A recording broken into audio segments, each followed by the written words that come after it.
This can't be happening. This can't be real with my kid. A local mom finds her son lifeless in his bedroom while he was out hanging out with friends. Tanya says her 20-year-old son was unconscious and non-responsive. She didn't know that he'd been drinking. And medical records show that his blood alcohol content was 0.591. That is an unprecedented number. Tanya and her sister walk us through this family's nightmare, from finding Caleb to life support to a recovery that they call truly a miracle. And I said, "What's wrong with Caleb? What's wrong?" He was just sitting like this. And I shook him, and one of the friends said, "Oh, he's just drunk." But he wasn't just drunk. Caleb was dying. There was like fluid coming out of his mouth and nose. I took his eyelid and I looked, and his eyes were rolled back in his head. Because the family lives minutes away, they put Caleb's lifeless body in the car, rushed him to the Norman Healthplex. Then the family went into that room. That room no one ever wants to go into, with a few chairs, and closes the door. The family sharing these photos with us from inside the ICU. Caleb placed on life support, and the doctors told them unfathomable news. His alcohol level was 0.591. 0.591. When it's 0.40, there's not even a life measure beyond that, and his was 0.591. It was horrible. Caleb's blood alcohol level was more than 7 times the legal limit. Doctor told us that in 30 years that this was the highest alcohol level that he had ever seen.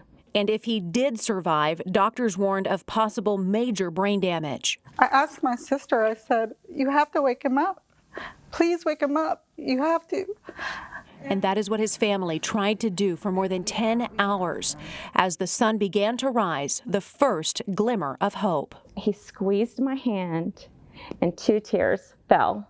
I started screaming, "He's waking up, he's waking up." Over the next several hours, the family prayed as Caleb fought for his life. I watched her in agony and truly begging God to bring him back for 22 hours.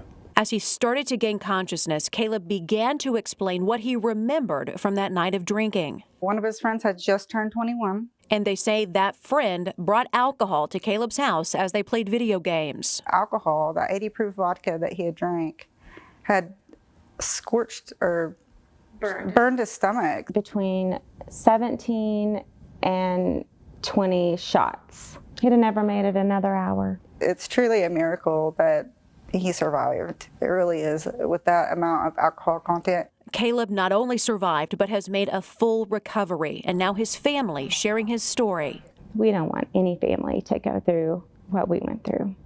To encourage parents to talk to their young adult children. Binge drinking kills. And a message for other young adults: if you see someone passed out, say something. Did my friends help me? And she said, "No, Caleb, your mama saved you." They just thought he was passed out. I believe God was with him. Every time I see his face, I'm just grateful. I just smile. It is truly a miracle that he is okay today, and that you said he's made a full recovery. And really, it's such an important reminder to everyone out there that this can happen. They wanted to share their story. They said that there are so many books when you're expecting, what to do with a new baby, but there aren't a lot of books about how to talk to your children about alcohol poisoning. And Caleb tells us that before this happened, he felt invincible. That is why he gave his family permission to share his story, to spread the word that life is precious, he says, and drinking can kill you.